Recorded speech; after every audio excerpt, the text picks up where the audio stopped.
Good morning, everyone. Welcome to the Daily Drop-In Morning Show, where the Teach Better team is live every single morning, Monday through Friday at 7 a.m. Eastern. We are so excited to welcome you into this beautiful Tuesday, April 12th. We have so much to celebrate today, a brand new face to the Teach Better community. And of course, we're going to dive into our leadership topics, which is our theme this week. We're going to be able to get into some good news articles, some holidays, everything in between. So go fill up your coffee cup and we'll be right back.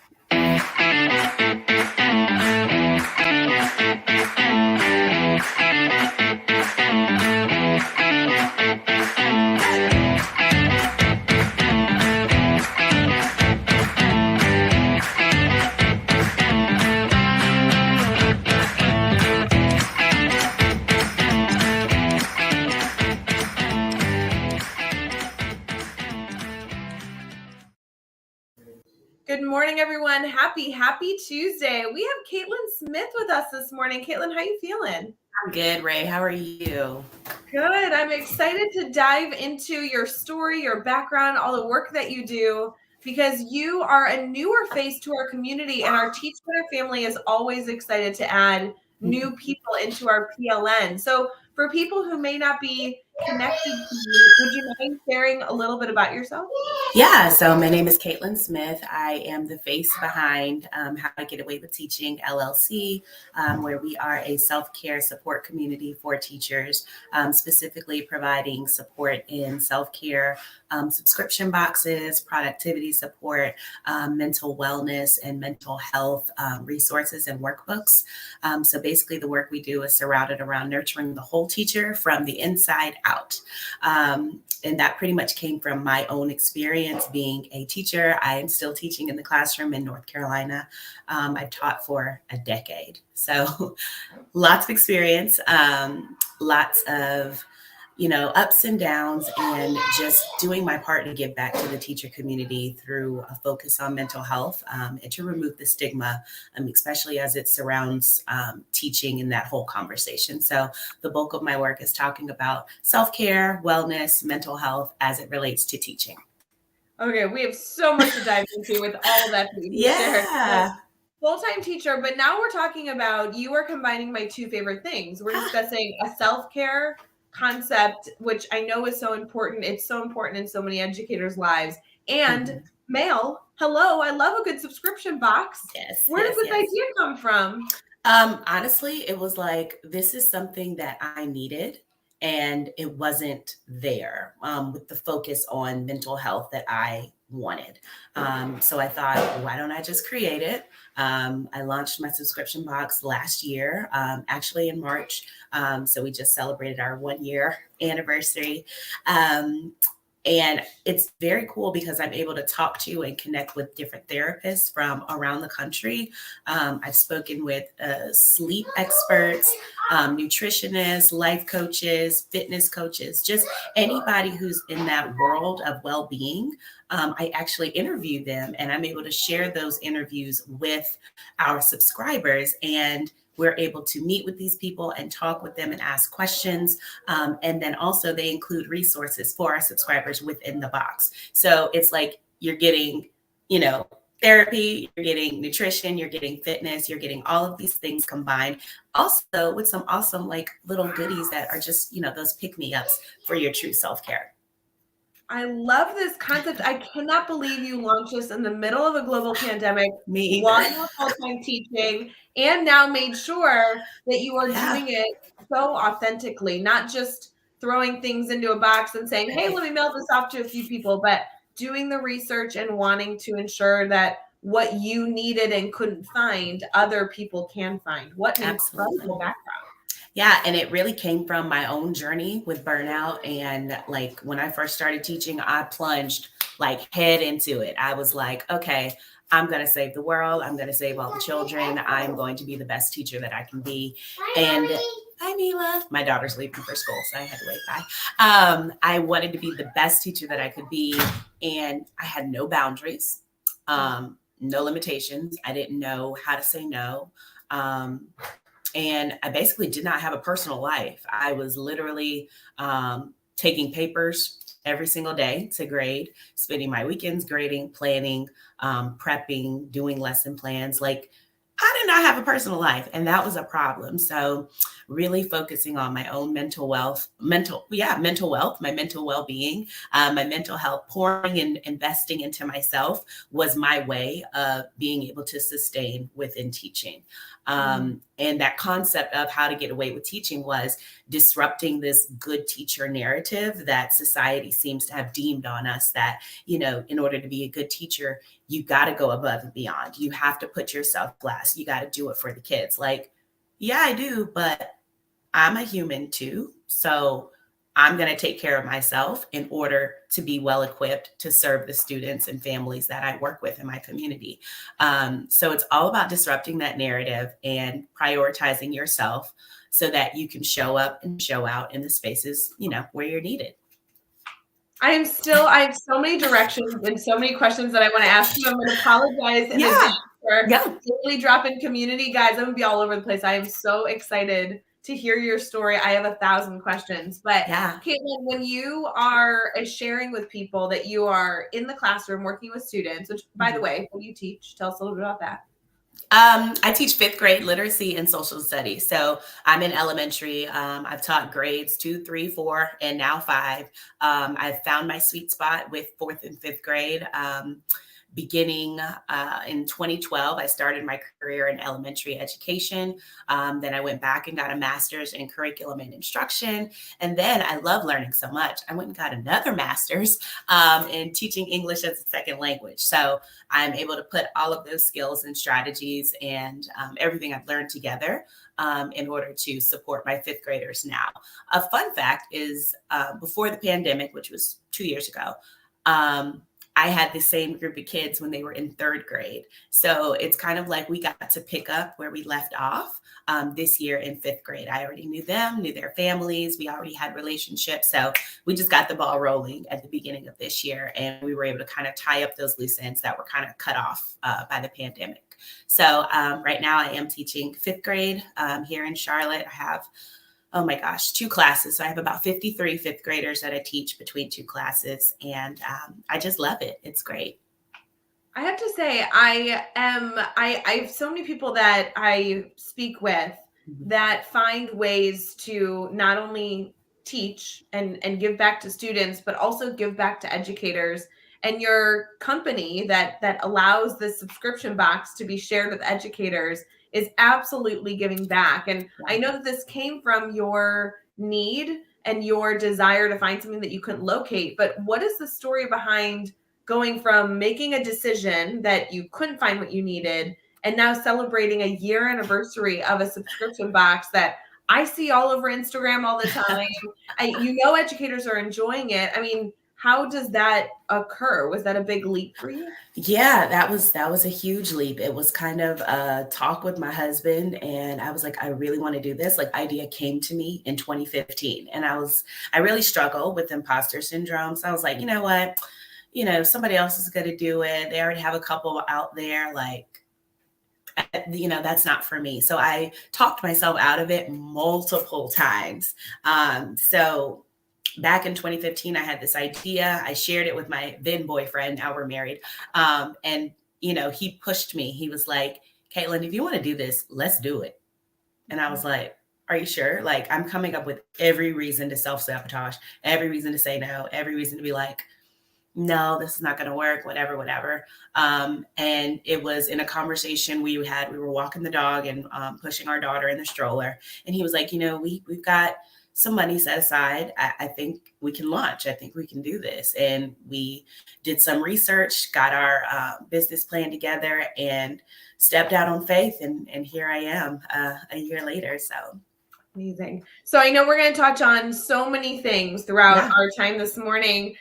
Introducing you to our Teach Better family. I know they're all going to go follow you on social media and learn all about your story. But I also would love to have everybody go choose to learn more about the subscription box, this opportunity that we all have to invest in ourselves. I love this concept. So will you tell us a little bit about where we could learn more if we were looking to, after this, go figure out how to be a partner in that? Yeah, absolutely. So, with the subscription box, you can follow us on Instagram and Facebook at How to Get Away with Teaching. Also, our website has just been remodeled and it's beautiful. www.howtogetawaywithteaching.com. You can also look us up on Cratejoy, where the tagline is just "Get Away with Teaching." So you can find us in those four spaces, and that's pretty much it. I'd love to connect with everybody. No, that's perfect. I'm so excited for everyone to go explore that and find the right fit. And Yes. Caitlin, I know you have so much to share, but I did want to make sure we highlighted that as soon as possible. As we get into our dialogue this morning, one of the first things that we like to do in the morning is document a moment of gratitude using an app that is called Happy Feed. It was a recommendation from somebody who actually joined the show about 6 weeks ago. And it's a free app that allows us to document a moment of gratitude and then revisit those moments of gratitude, I which love is that. just kind of fun to think about, reflect on those moments. If you were to consider your moment of gratitude this morning, something you're really thankful for and appreciative of, what would that be for you?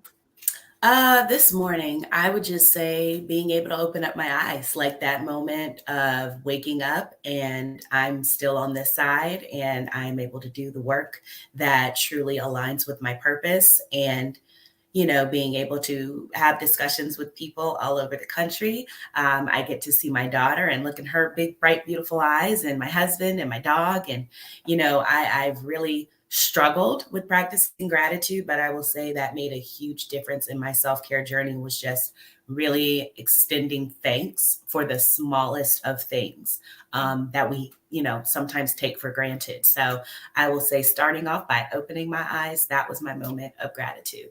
Such a wonderful moment of gratitude, something that Yeah. so many of us are going to be so thankful for this morning. I love that. Documented in our Happy Feed app. We'll be right back with our brainstorm bank.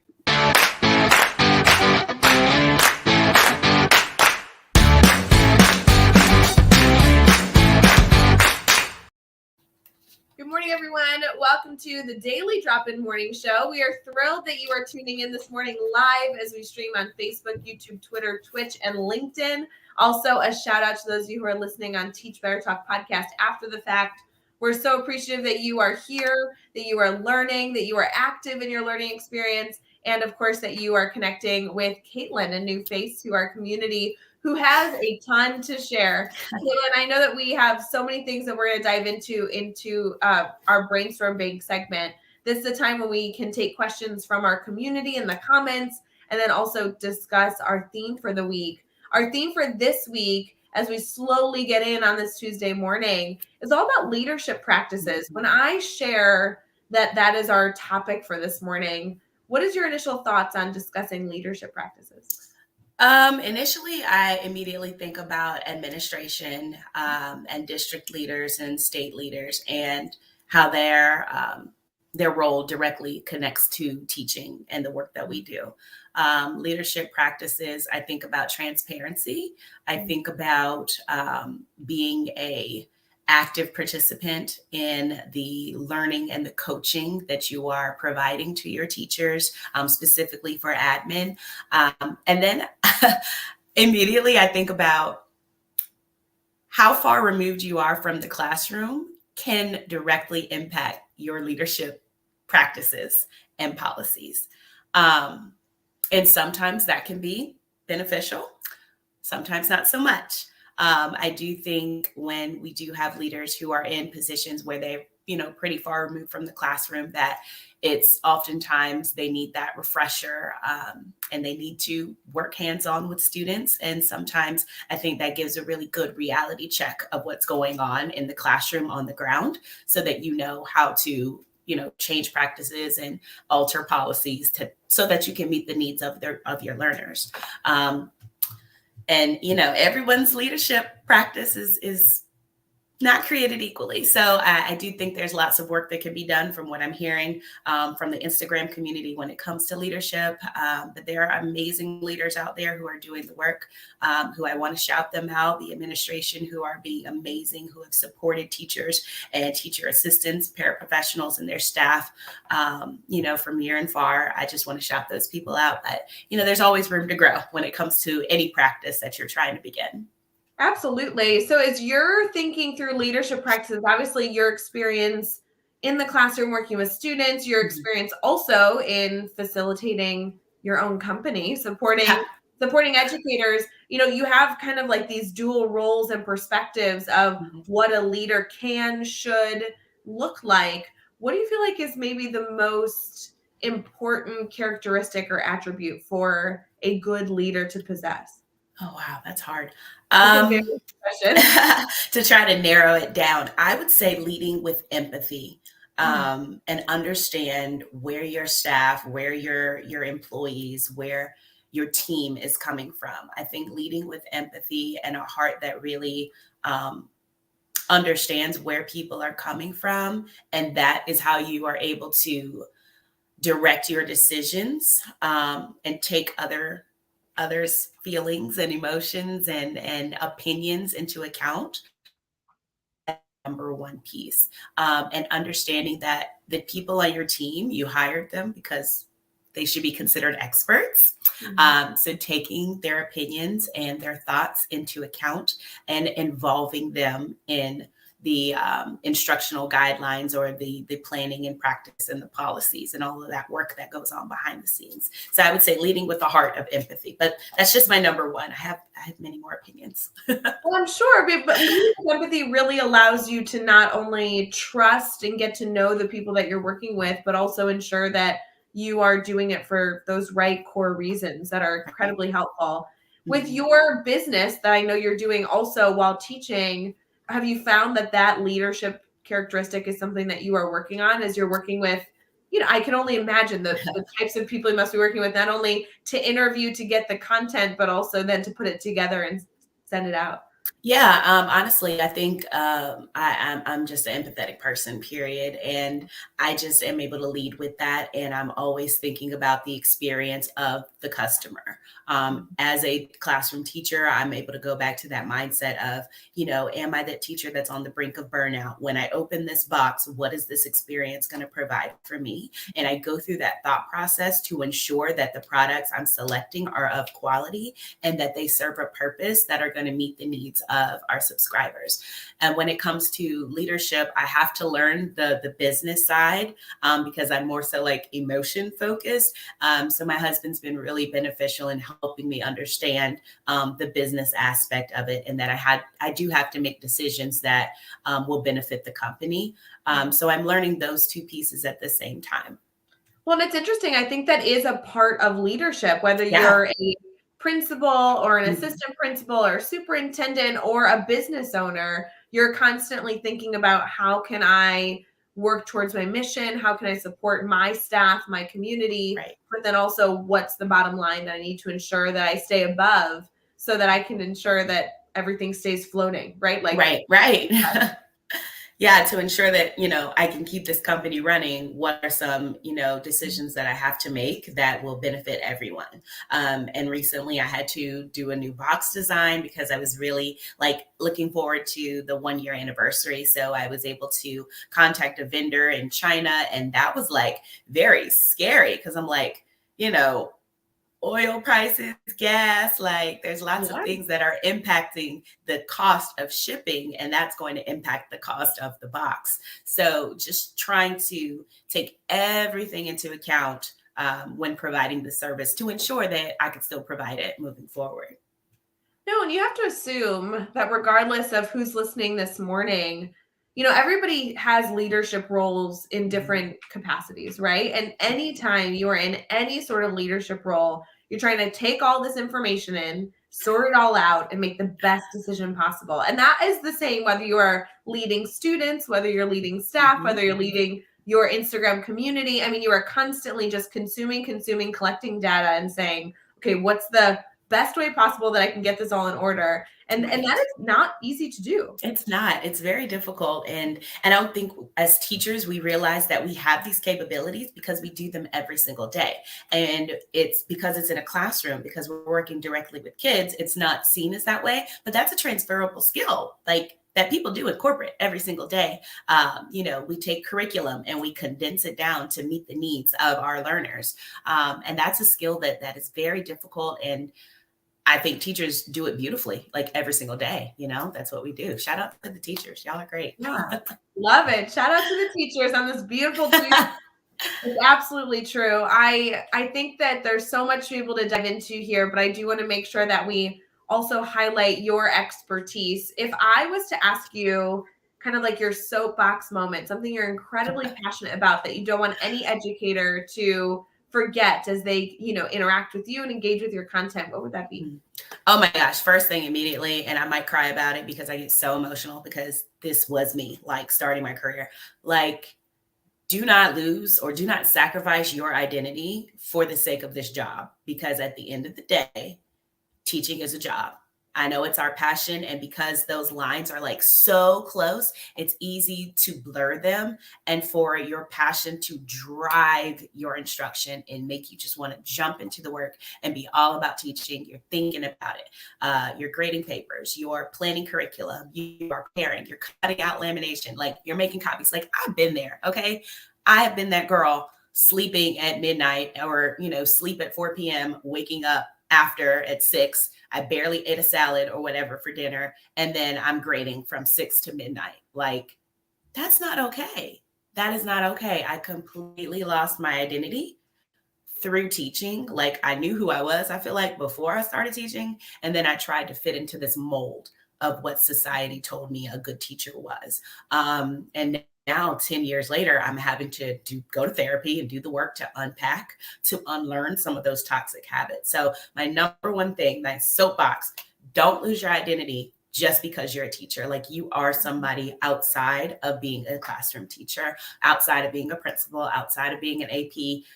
Like, you are a person, you're a human being, not a human doing. So do not lose your identity. Continue to be who you are and continue to do the things that you love outside of teaching, because that's your humanity. That's who you are. And that's who you bring to the classroom every day. And if you lose that, it becomes kind of robotic, and then you won't recognize yourself. It's a really, really dark place that I don't want any teacher to have to go through. So as you're thinking through that advice, I couldn't agree more with that soapbox. Like, that's absolutely a wonderful reminder, especially in the middle of April, as we are continuing it through this year. But, here on the Daily Drop-In, we are always trying to find what's like the action step. What is the tactical takeaway? It's such a valuable reminder. Is there anything that we can challenge our community to do to say, okay, we don't want you to lose yourself. We want you to constantly be doing that gut check. How am I taking care of myself? What type of challenge or actual activity can we provide our community to say, okay, do this every single day or do this once a week, and that's going to allow you to continue on this path? Yeah, I would say conduct a boundary audit. And what that looks like is where you have, this is under the assumption that you have established boundaries. So if you have not established boundaries, you might need to backtrack a little bit, establish some boundaries. So what that looks like is think about the specific areas that relate to your job that bring you the most stress, that bring you the most pressure, that, kind of cause your shoulders to tense up or for you to hold and clench your jaw. Like, notice those things about yourself, because those are areas that are bringing you stress, that you may need to surround with a boundary. So I would say first, set and establish boundaries. And then once you have established those, write them down. Okay. And then try to implement them throughout the week. At the end of the week, you can do a check-in, like a boundary audit, and kind of score yourself on how did you do when it came to those boundaries. I'll give you a prime example. Myself was very, very, I was very anxious when it came to discussing data with my administration, because I felt like I knew I was doing everything that I could for the kids. I knew I was delivering quality instruction. But yet, sometimes the scores didn't align with what they wanted. And I'm like, what what do y'all expect? Like, that's what I want to say, obviously, what y'all expect, but I can't say that. So I would prepare beforehand. I would analyze my data on my own, and I would literally write down exactly what I wanted to say. And that was my boundary. I am not going to say anything outside of these notes that I have written down. And if a thought comes to me, I will request a meeting to speak one-on-one. But 9 times out of 10, I was really intentional and thoughtful when it came to the comments that I wrote down. And I had already prepared what I needed to say for that data meeting. I went in there confident. I went in there knowing my data, knowing my numbers, knowing student misconceptions. And I was like able to say what I had to say. And that freed me of that tense feeling that I felt when it was just like, here are your scores, like explain them. And I'm like, I don't know what you want me to say.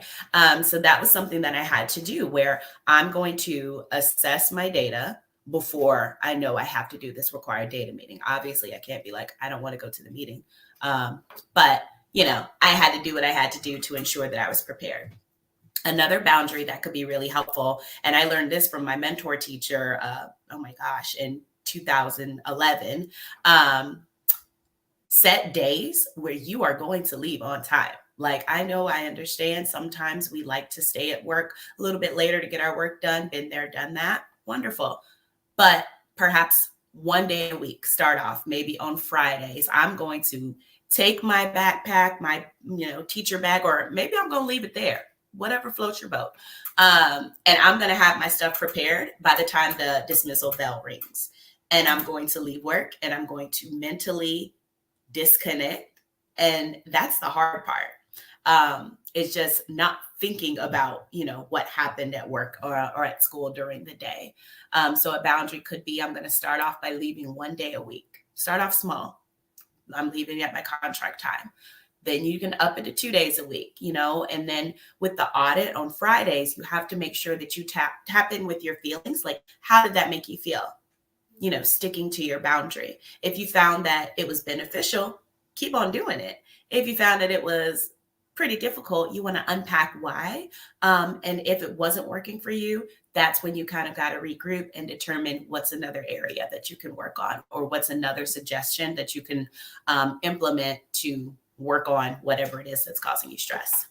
Well, I really value this cycle of understanding yourself, setting some parameters or boundaries for yourself, trying them out, right? Putting them into action, into your daily, monthly, weekly routine, and then being able to reflect afterwards and say, am I actually able to do what I wanted? Why am I not able to, or why am I able to? And how can I move forward with a successful plan, whether that be tweaking your plan or adjusting your plan, or even searching out resources to better implement your plan. Sometimes we have boundaries that we are struggling to meet, but it's just because we haven't figured out the right resources to support us day over day to actually hit those expectations. Right. Absolutely. I think you hit the nail on the head. It's a process, and it's trial and error.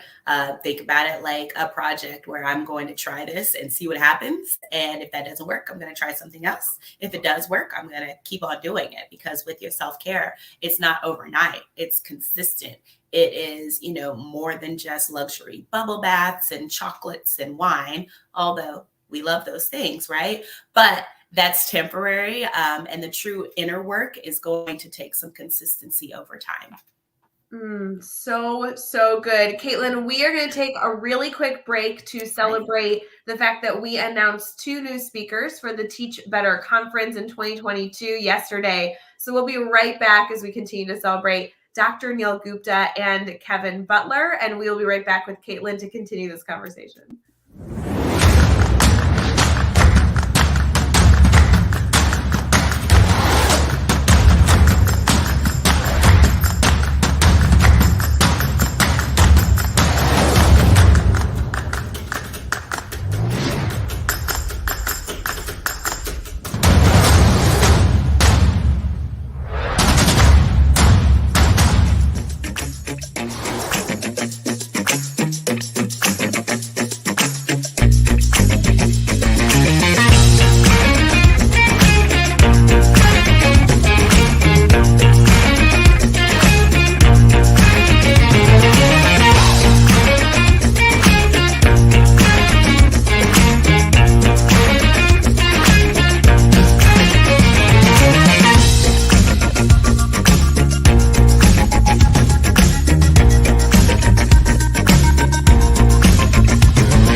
conversation thus far. If people are just tuning in right now, I have to encourage them to make sure they go back and continue to listen to what they've missed, because you've been able to share so many tips and tricks. We actually just announced for our Teach Better conference happening October 14th and 15th, 2 new speakers yesterday, which was that little commercial that we were able to share, celebrating 2 more faces on our speaker lineup. But we also have proposals open to speak at this event, just an opportunity for educators to share their voice. Are you somebody who has explored presenting at a conference? Can you give any insight on your experience with that? Yeah, I've actually, oh gosh, I just did the E2E reboot for the summer over this past summer. I just did that. Spoken at the Soul Led Educators Conference that happened, I believe, last summer. Let's see. And I am preparing to speak at the Teacher Mommy conference that will happen in, I believe it's June. So I am one that will speak at conferences. I love sharing information, especially with educators, and I love learning and connecting with people from all over. So yeah, definitely. Well, we definitely need to figure out a way to get you to the Teach Better conference. But would you mind now any like strategies or words of encouragement, words of advice for an educator that might be tuning in saying, okay, Caitlin, I'm not only a huge fan of you, I'm a huge fan of the work you're doing. Now you're telling me that presenting at conferences is something that I can go do. Any strategies on applying or preparing for an experience like that? Maybe even getting up the courage to put your voice out there to a different community. Yeah, I would definitely say plan an outline of what your goals are, your objectives. You know, that's what teachers do. We plan lessons, so you can plan a presentation just the same. But speak from your heart and really consider yourself as your avatar or the person that you're speaking to. What types of things would you need to say to that person, perhaps when you were at a specific point in your career? What things would you need to say? What did you need to hear at that point in your career? And speak from there. And I guarantee the words will flow. You'll be able to get over that anxiety or any fear that you may have when it comes to speaking with people, because it's coming from the heart. And that's what people connect to, knowing that they're not alone and knowing that, you can overcome specific challenges, and they will learn that from you. Everyone has a story to share. So don't think that you don't have anything to offer, because I guarantee you do. Oh, I love that encouragement. Friends, I hope you go submit a proposal. They're open through the rest of the month. There's so much time, but I really would love to see everyone in our Teach Better community choosing to share their voice. There's hour-long sessions you can present. There are 20-minute sessions you can present. There's so many different strategies. Caitlin, I know that there's so many different topics educators could share on, because we have so many different experiences throughout the day. But even if you think through, what are 5 intentional minutes that you use in your day that you're willing to share with somebody else and share that insight? There's so many different topics that people can explore. So I appreciate your words of encouragement. I hope that people take that on. Of course, absolutely. I hope so too. So as we wrap up our brain break segment, and we're going to transition here into like good news and celebrating a good news article that we also have and all those different pieces, what is one piece, one major takeaway that you hope our community considers this morning? It's Tuesday, it's April 12th. All of us are either headed into the classroom or we're enjoying, I know you're on spring break. So what is one major takeaway you hope that somebody fully understands before they head into their morning? That's a tough question. I would definitely say the work that you are doing, it matters. You are having an impact that extends beyond the test scores, beyond the data, beyond standardized assessments. I know it's that season, and often that can bring a lot of frustration and a lot of being really hard on yourself. I've been there where the scores just were not what they wanted it to be. And I was very hard on myself, blaming myself, thinking it was my fault, that I should have, could have, would have done more, all of that. We are just wrapping up. Well, not even wrapping up. We're still 2 years of the pandemic that we have endured. So give yourself all the grace in the world, and then some more.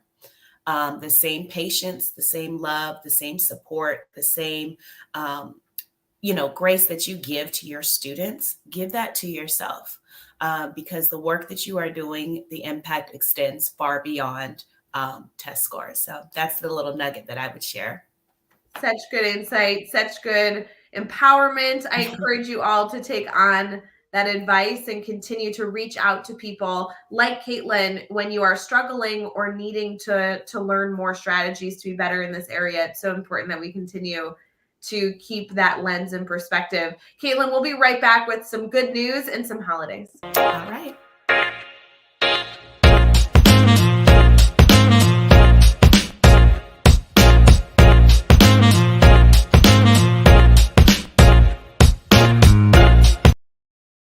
All right, friends, as we wrap up our show this morning, Caitlin Smith has shared so much insight. Now we're getting into some good news and some holidays. Caitlin, how do you feel about celebrating holidays? Are you big into finding a reason to celebrate? I would say when it comes to certain holidays with my family, absolutely. I've become lately really big on birthdays. My birthday is in just a week. So I'm going to be 33 next week. And it's the first time that I'm actually going to have like a celebration in honor of like myself. Because like I said, I struggled with imposter syndrome. I struggled with postpartum depression after having my daughter. So just went through some pretty dark seasons and feeling like, I didn't need to acknowledge myself or that I wasn't worthy of, celebrating myself. So I take every opportunity. Like I said, waking up in the morning, that's a celebration. So I'm not too big on holidays because every single day is a celebration for me and my family. And it's gotten to the point where, we're just celebrating the small things, even the big things too. But it's just finding the joy in the moments that matter that has really kept me thriving.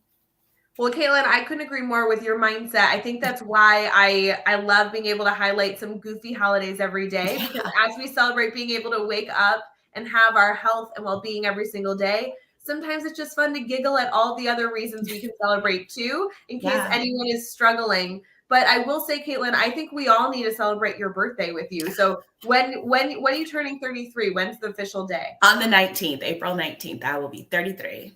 All right. So the entire Teach Better community is going to be here to celebrate your birthday. I love that you are choosing to celebrate this year. Yeah. I too find myself not wanting to be like, oh, it's my day. It feels weird to brag on myself, but you've achieved so much. You have a ton to celebrate, and I would love for our community to continue to celebrate with you too. So April 19th, big holiday. Well, oh, thank you. Thank you. Exactly a week from today, next Tuesday, it'll be a big day.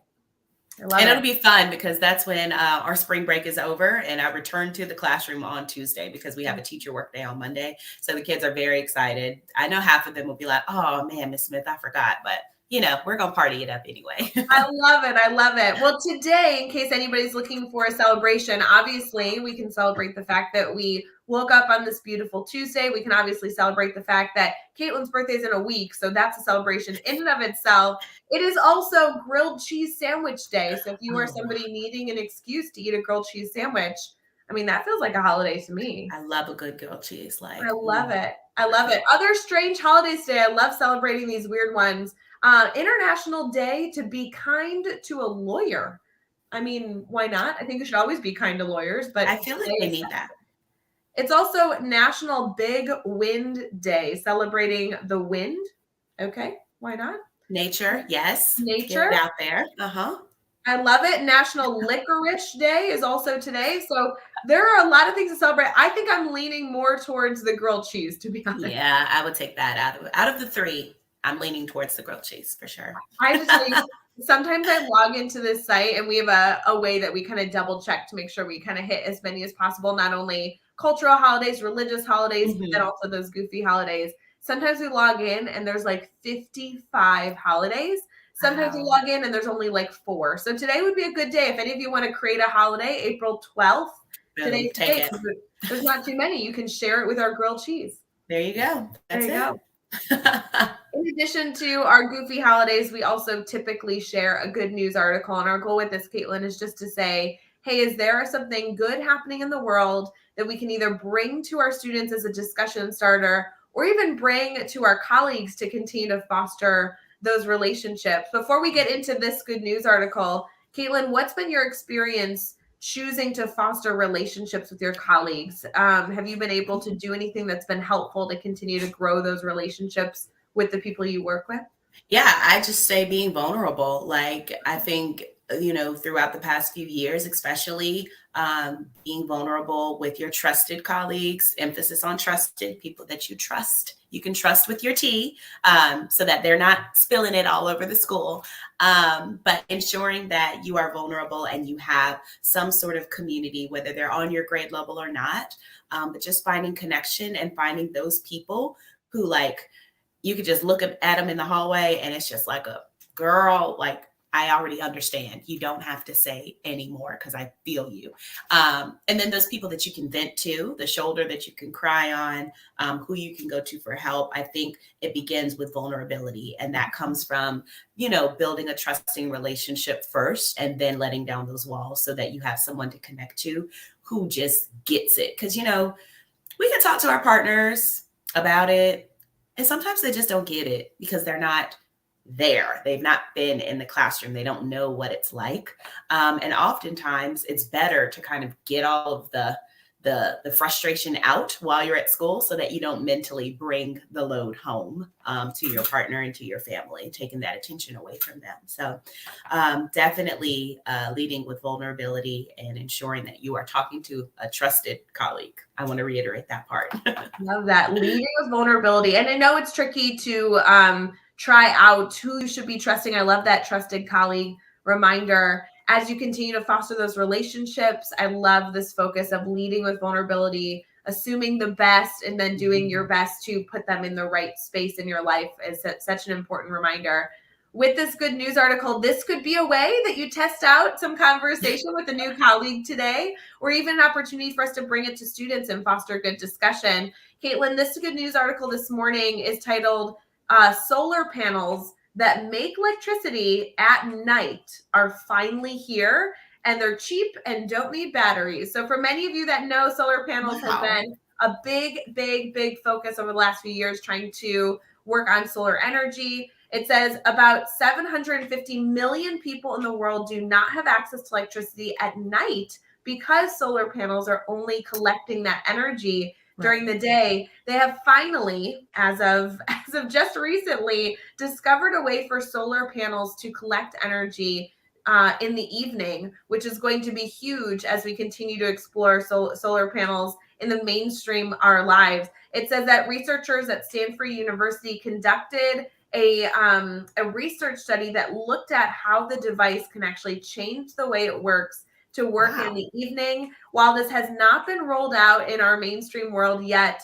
it's definitely something that's very exciting. And they actually go through in this article at goodnewsnetwork.org kind of the way that they are doing the research and how it works. There's some really great infographics if you want to bring that to students and have a conversation around this incredible science. So I have to tell you, I feel like every time there's a new technology out, I am shocked that people in the world have found these incredible discoveries. So definitely a good news article this morning. That's so cool. Like, when you said science, like exploration with students, like my teacher brain immediately went to a lesson. Like, oh, this is a great idea for a science lesson. Like, and just people who are innovative and doing, see a problem and do the work, do the research to try to determine solutions. Oh, wow. So many lesson plans from that. I love it. So many lesson plans. Caitlin, I want to make sure our community stays connected to you. I know I really enjoy following you on Instagram. I know that you have so much that you're able to give, not only in the content that you're sharing on social media, but obviously with your business, with the subscription boxes,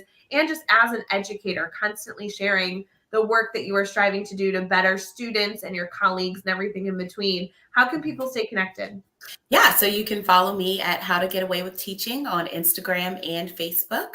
You can read our blog and visit our website at www.howtogetawaywithteaching.com. There you can also purchase subscription boxes. You can purchase past boxes if you want to get a gift for a friend or a grade level team, or support your school staff. We just had someone buy boxes for their entire daycare staff yesterday. So I'm really excited to to be branching out into different areas and supporting that way. We do have our spring cleaning sale going on. So all past boxes are $24.99. That's right, $24.99. So $25 for any past subscription box. You can buy them straight off of Instagram or Facebook, or from our website at www.howtogetawaywithteaching.com.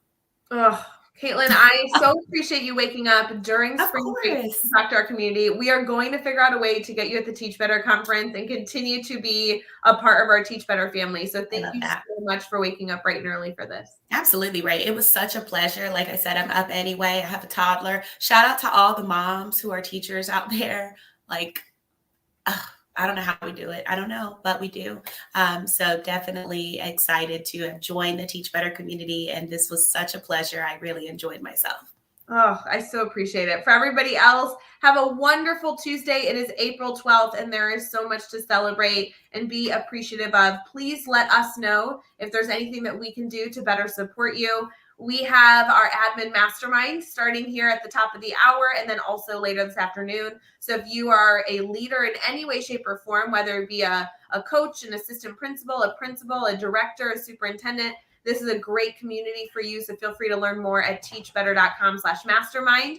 For everyone else, we will see you bright and early tomorrow morning. Bye, friends. Have a great day.